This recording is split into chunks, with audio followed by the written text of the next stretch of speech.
What do you do? Do you stay fully invested in some of the tech because of this cycle? Do you start to pull back at this stage because you think we are going into recession? So we are actually becoming more defensive right now. We are focused on buying protection.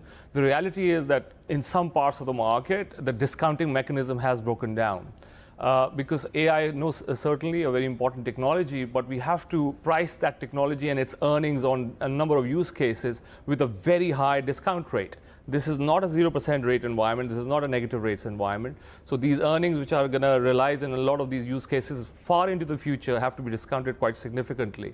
So that's why we are getting more worried about these valuations and becoming more defensive as we see a recession coming through later end of 2023, early 24.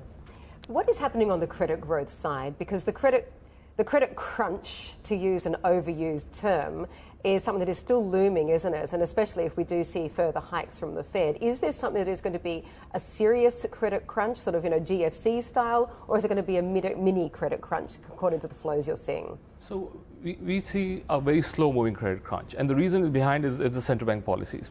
Please remember, in March, when the regional banking sector issues came through, at 9 a.m. we had a problem. By 4 p.m. we had Fed liquidity.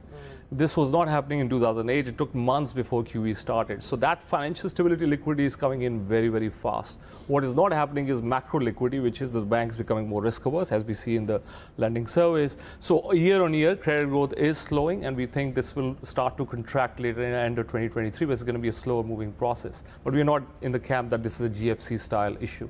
Well, we certainly hope not. So what about on the default side? Because already, getting a loan has become significantly harder, but getting a loan is one thing, but actually defaulting on a loan is another. So what are we seeing on that front? And is this something that you expect to pick up?